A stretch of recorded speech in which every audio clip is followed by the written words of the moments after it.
முதல் வாசகம். ஏசாயா ஆகமம் அதிகாரம் 29, திருவசனங்கள் 17 முதல் 24 வரை.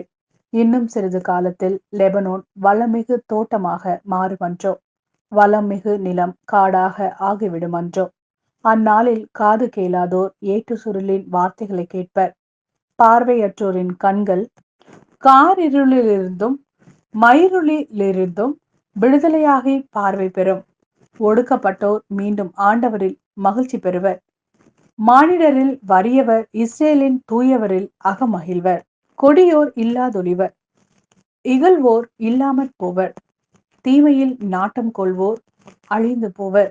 அவர்கள் ஒருவர் மேல் பொய்க்குற்றம் சாட்டி நீதிமன்றத்தில் தீர்ப்பு வழங்குவோரை இடர செய்கின்றனர்.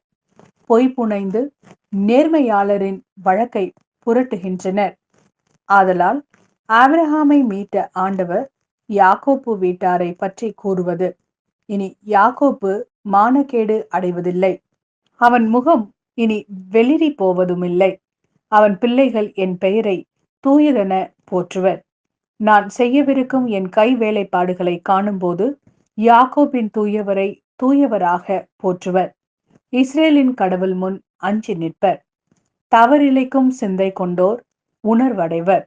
முறுமுறுப்போர் அறிவுரையை ஏற்றுக்கொள்வர். இது ஆண்டவரின் அருள்வாக்கு. இறைவா, உமக்கு நன்றி. மத்தேயு எழுதிய நற்செய்தி அதிகாரம் 9, திருவசனங்கள் 27 முதல் 31 வரை.